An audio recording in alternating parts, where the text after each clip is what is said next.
Boa noite, irmãos. Vamos continuar o nosso estudo sobre ideologia de gênero e cosmovisão cristã, fazendo a segunda parte do nosso estudo a respeito do tema. Nós fizemos uma introdução definindo o que é ideologia, quais são os dois aspectos principais da ideologia de gênero. O primeiro é que a teoria ressalta que os fatos objetivos da biologia não determinam a identidade de gênero, mas a percepção subjetiva de cada indivíduo. E o segundo ponto é que não existiria dois gêneros, mas um número indeterminado de gêneros. Também falamos sobre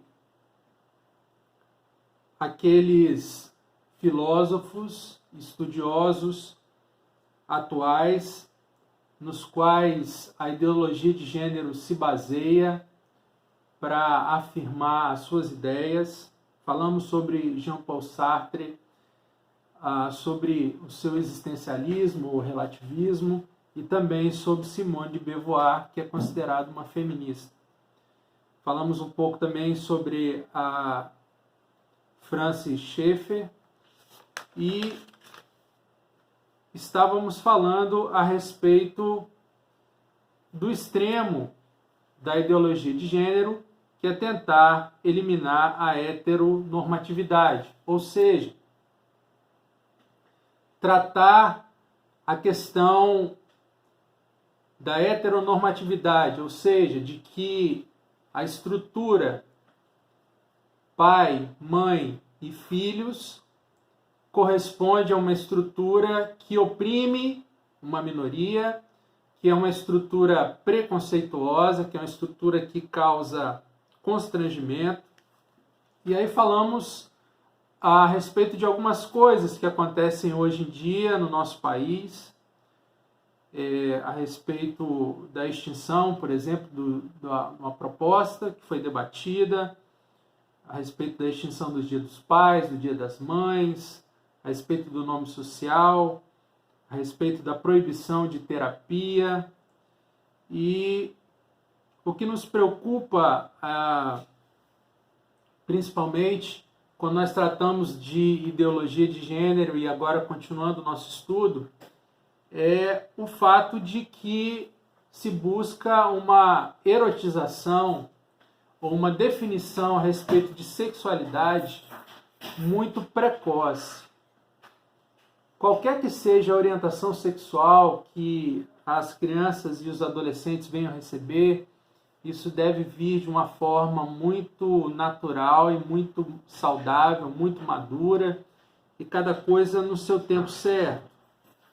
E há algum tempo no nosso país, principalmente durante o período eleitoral, se falou muito a respeito de uma orientação de ideologia de gênero que estaria sendo levado para as escolas, e até surgiu a afirmação de que as escolas estariam recebendo um kit gay, né, para que as crianças começassem a se familiarizar com essa ideia de ideologia de gênero.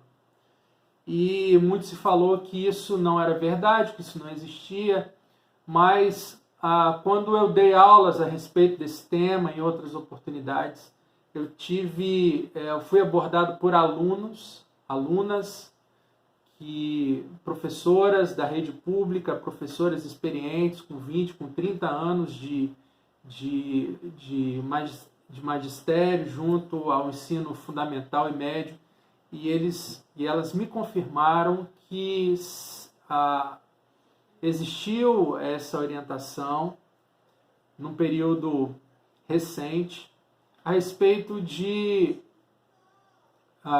questões de gênero, né, que dois meninos, por exemplo, se estivessem tendo algum tipo de relacionamento afetivo, não poderiam ser de nenhuma forma advertidos ou constrangidos, a a respeito de uso de banheiro, a respeito de formas de se tratar a questão de gênero de forma igualitária nas escolas. Então, nos preocupa essa sexualização precoce da criança e afirmar que a criança, a partir de 5, 6, 7 anos de idade, ela já tem a capacidade ou ela já está definindo a sua orientação sexual. Né? Continuando falando sobre a heteronormatividade ou a tentativa de se eliminar a heteronormatividade, aqueles que defendem a ideologia de gênero vão dizer que a mente é o que define o que é o corpo e o gênero não é binário, masculino e feminino, mas existe um amplo espectro com muitos pontos situados entre macho e fêmea. Há uma lista com 114 diferentes opções de gênero. É isso que defende o pessoal do movimento LGBT+, que existe infinidades de opções de gêneros, muito além do masculino e do feminino. E em alguns momentos o indivíduo se sente parcialmente homem, no outro momento parcialmente mulher, ou nada descritível, ou seja, nem homem e nem mulher. Na maioria das vezes, tais pessoas preferem se ver como neutras, unissex, de acordo com a situação do trabalho, do estudo ou da sua igreja. Enfim, é isso que a ideologia de gênero preconiza.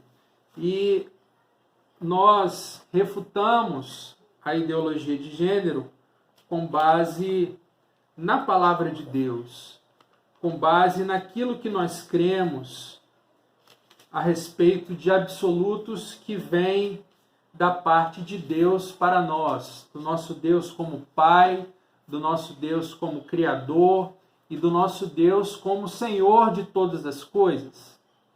Na aula passada nós vimos que Gênesis capítulo 1, versículo 26 e 27 afirma que Deus criou o homem e a mulher à sua imagem e semelhança.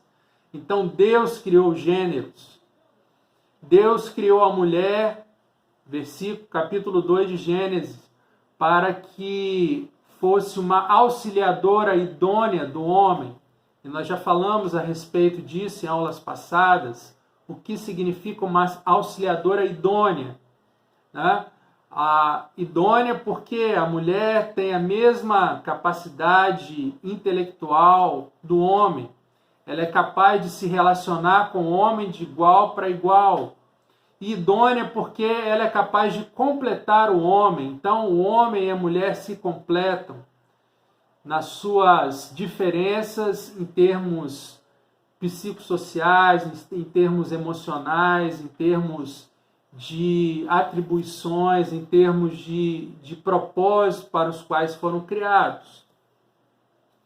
Agora, nós procuramos respaldo na palavra de Deus para refutarmos aquilo que afirma a ideologia de gênero também em Romanos, capítulo 1, versículo 18 ao versículo 32, que diz: a ira de Deus se revela do céu contra toda impiedade e perversão dos homens, que detêm a verdade pela injustiça.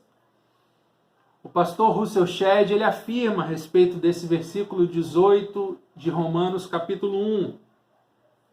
Esta passagem demonstra a culpabilidade do homem fundada na sua pertinaz rejeição da luz fornecida e não em desobediência vinda da ignorância. Então, quando nós olhamos para Deus, quando nós olhamos para aquilo que Deus criou o homem, Deus criou a mulher, Deus criou a primeira família em Adão e Eva, Deus criou filhos, Deus deu a capacidade para homem e mulher gerarem filhos. Então, o erro, ele não vem da ignorância. O erro vem da desobediência. O erro vem de não aceitar aquilo que veio por vontade de Deus para o ser humano. É uma liberdade que se postula que está em desconformidade com aquilo que Deus estabeleceu. Versículo 19 de Romanos 1. Porque o que de Deus se pode conhecer é manifesto entre eles, porque Deus lhes manifestou. Porque os atributos invisíveis de Deus, assim como o seu eterno poder, como também a sua própria divindade, claramente se reconhecem desde o princípio do mundo, sendo percebidos por meio das coisas que foram criadas. Tais homens são, por isso, indesculpáveis. Então, Paulo afirma que aquele que observa as coisas que foram criadas consegue perceber o caráter e a vontade de Deus, os seus atributos, o seu poder eterno e também a sua própria divindade. Porquanto, tendo conhecimento de Deus, não o glorificaram como Deus, nem lhe deram graças, antes se tornaram nulos em seus próprios raciocínios, obscurecendo-se-lhes o coração insensato, inculcando-se por sábios, tornaram-se loucos. Então esses homens, ou os homens, ou a sociedade, ou os valores cultivados aqui na carta pelos romanos e hoje cultivados pelo novo paganismo, o novo paganismo que abraça, entre outras coisas, a ideologia de gênero, não dão graças a Deus pelo que ele criou, não dão graças a Deus, não glorificam por ser Deus, não aceitam a vontade de Deus, não aceitam que Deus criou homem e mulher, que Deus criou a primeira família, que Deus criou os filhos, reputam as coisas de Deus como ultrapassadas, reputam a Bíblia como um livro de fábulas, um livro de contos, um livro de fantasia, mas a Bíblia nos fala que eles tornaram obscuros, ou seja, escureceram os seus próprios corações e também na sua mente pecaram contra Deus, inculcando-se como sábios, achando-se sábios, achando que são modernos, achando que são progressistas, achando que são liberais. Eles se tornaram loucos, porque foram contra a vontade de Deus, reconhecida por todos nós, pelo que Ele criou, pervertendo o seu coração e o seu raciocínio, o coração e o raciocínio. E aí, o que Deus fez? Deus castigou o homem? Deus se voltou contra o homem? Deus se voltou contra essa sociedade corrompida e perversa? Deus derramou a sua ira sobre eles? Não. Deus simplesmente retirou a sua graça. Deus simplesmente retira a sua graça. Deus simplesmente retira a sua misericórdia. Deus simplesmente retira o seu conhecimento. Por isso que o versículo 24 vai nos dizer, por isso Deus entregou, ou seja, Deus permitiu, Deus retirou a sua graça e a sua misericórdia e entregou tais homens à imundícia. Permitiu que esses homens, que essa sociedade, que esses valores de imundícia sejam cultivados por eles e que eles vivam nessa imundícia, porque eles rejeitaram a Deus no seu coração e na sua mente, pela concupiscência de seu próprio coração, para desonrarem o corpo entre si. Primeiro, rejeitam a Deus, não dão graças a Deus, não agradecem a Deus pelo que Ele criou, mas contestam o que Deus criou, contestam a vontade de Deus. Aqui, na mente, ou seja, inculcando-se por sábios, sabemos mais do que Deus, compreendemos melhor a vida do que a Bíblia, temos exemplos mais profundos e preciosos do que a vida de Jesus Cristo. Somos sábios, mas Deus fala, vocês são loucos. Mas não só na sua mente, mas também no coração, coração insensato. Ou seja, coração de quem não é sábio, mas de quem é tolo. E por isso Deus permitiu que eles desonrem o seu corpo entre si.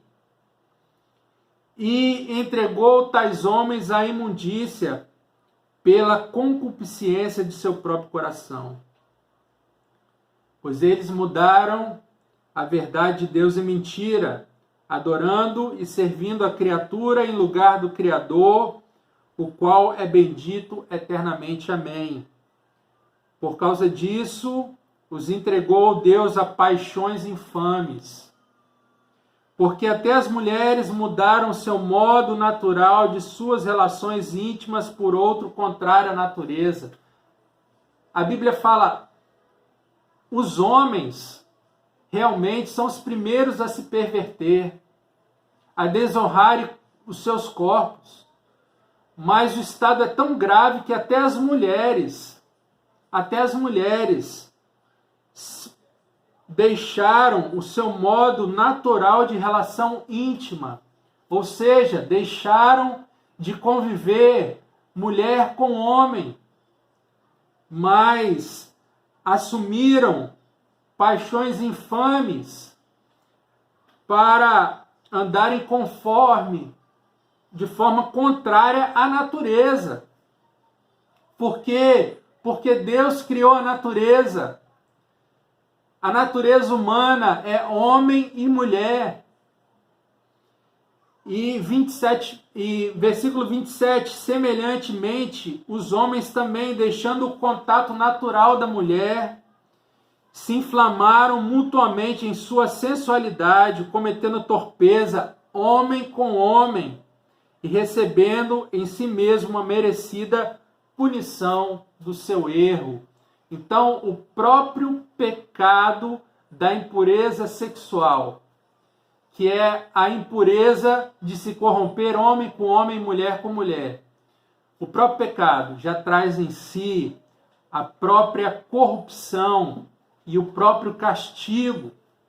E as pessoas escondem isso, os governos escondem isso.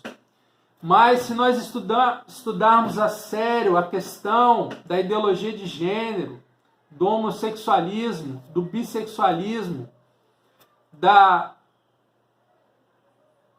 questão da transexualidade, nós vamos ver que a maior taxa de suicídio, as maiores taxas de depressão, as maiores taxas de doenças sexualmente transmissíveis e de doenças emocionais, de consumo de drogas e de consumo de álcool está entre os homossexuais.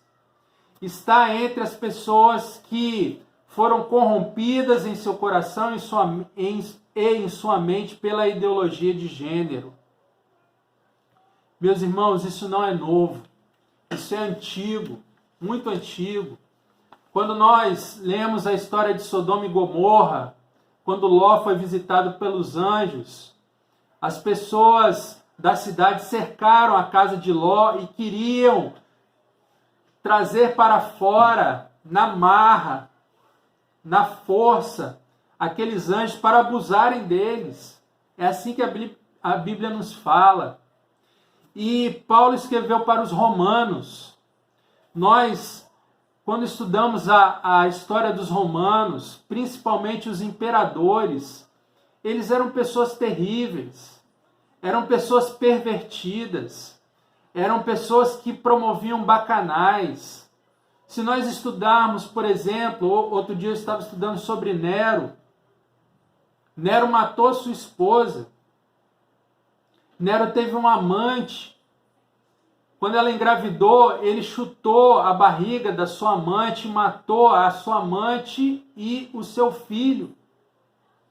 E não satisfeito, ele descobriu que na cidade existia um rapaz que era muito semelhante à sua esposa, à sua amante, que foi morta com esse chute. E ele fez desse jovem, desse rapaz, seu amante. Então, é nesse cenário que Paulo está escrevendo. Um cenário, outro dia eu estava lendo um livro chamado Covardes, que fala sobre as mulheres divorciadas. As mulheres na sociedade romana, elas trocavam várias vezes de marido porque elas queriam poder e prestígio e riqueza. Então eram mulheres da alta sociedade que se prostituíam. A prostituição, tanto envolvendo relações heterossexuais como homossexuais, era muito comum, difundida. Existiam muitos prostíbulos. E até de uma forma religiosa, existiam prostitutos culturais, ou seja, durante o culto aos deuses romanos se praticava sexo, se praticavam bacanais, homem com homem, mulher com mulher, homem com mulher e por aí vai. Então, é essa modernidade que já existia lá atrás, que corrompeu o Império Romano, e aqui Paulo escreve para os romanos, que quer corromper a nossa sociedade de hoje com valores anticristãos, com valores que estão em desacordo com a palavra de Deus. Pastor Russell Shedd, comentando o versículo 24, quando a palavra diz que Deus entregou tais homens à imundícia pelas concupiscências de seu próprio coração para desonrar o seu corpo entre si, ele diz: é a manifestação da retribuição divina neste mundo. Os perdidos gozam eternamente da liberdade horrível. É uma liberdade horrível que demandaram e assim ficam escravizados por si mesmos. Querem ser livres da vontade de Deus e daquilo que Deus estabeleceu, mas são escravos no seu corpo. Por quê? Porque desonram o seu corpo entre si e se tornam escravos do pecado, escravos da imoralidade sexual, da perversão dos homens, como fala o versículo 18. São removidas as restrições divinas que preservavam o homem das piores coisas. Então Deus não age de forma irada, Deus não age de forma maligna, simplesmente Deus retira a sua graça e a sua misericórdia. E aí os homens, eles se corrompem. São removidas as restrições divinas que preservam o homem das piores coisas. Principalmente o conhecimento a respeito da vontade de Deus. Esses dias eu assisti um filme, Rocketman, sobre a vida do cantor e pianista inglês Elton John. Músicas lindíssimas no filme Rocketman, mas conta a história de como ele se tornou um artista e de como ele se envolveu também com o homossexualismo. E no final aparece ele com o seu companheiro, ou marido, como se diz hoje em dia, e com 2 filhos, 2 crianças, um bebê e uma criança de 3, 4 anos de idade. E aí alguém vai dizer, problema deles, eles que escolheram isso, problema deles, eles têm liberdade para poder escolher esse estilo de vida. Mas aí eu te pergunto, meu irmão, minha irmã, à luz da palavra de Deus, temos que pensar como tiveram esses filhos. Compraram um óvulo de uma mulher, alugaram o corpo de uma mulher para gerar filhos para eles, para que eles pudessem utilizar o seu sêmen, o seu gameta, para poder fecundar o óvulo dessa mulher. Então abusam da mulher, alugam o corpo de uma mulher, a barriga de uma mulher para gerar filhos. Depois, essa ideologia de gênero que se diz tão feminista, tão defensora das mulheres. Depois nascem duas crianças que nunca terão direito de ter uma mãe. Serão criadas por dois homens que, no seu sentimento ou na sua mente corrompida, se acham que tem uma alma, um espírito feminino. Mas a verdade é que essas crianças nunca terão o direito de ter uma mãe.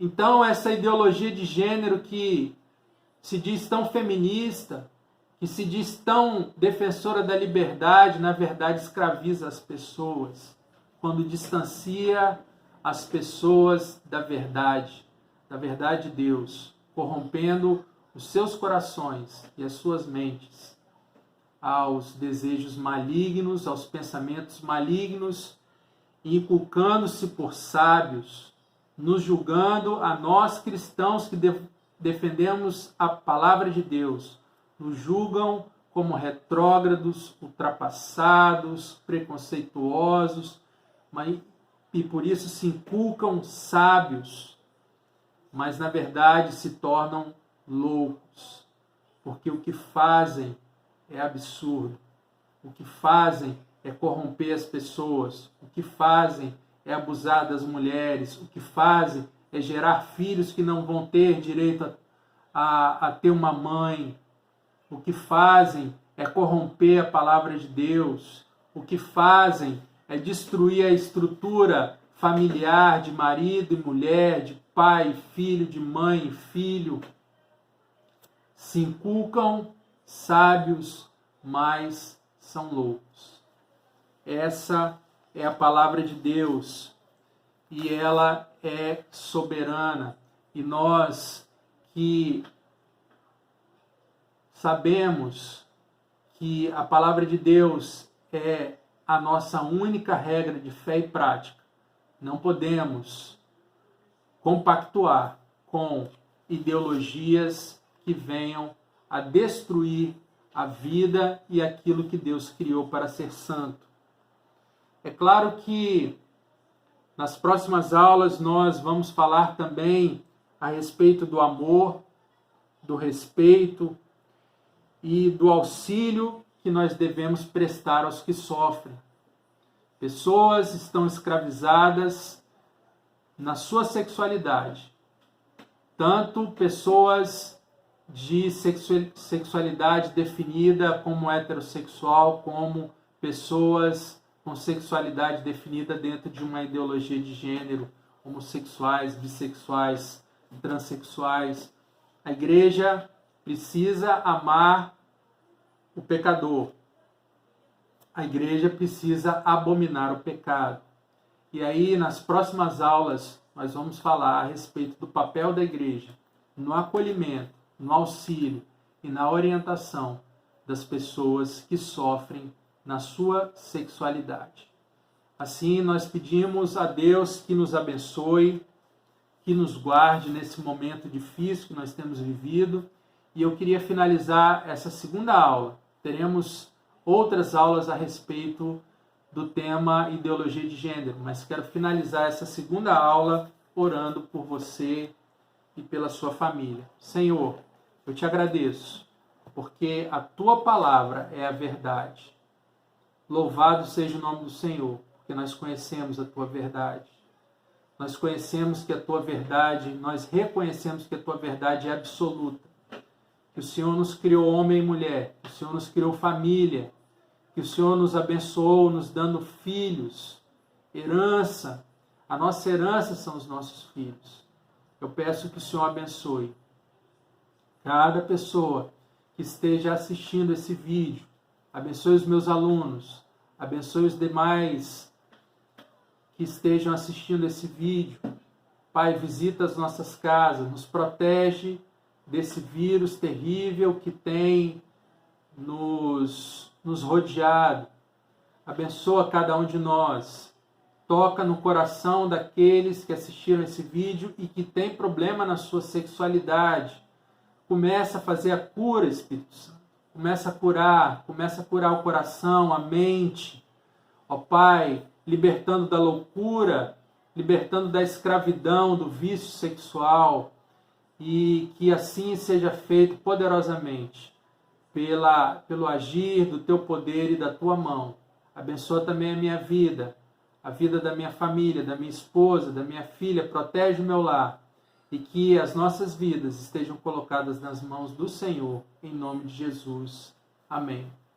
Lembrando sempre do moto da nossa mocidade presbiteriana: alegres na esperança, fortes na fé, dedicados no amor e unidos no trabalho.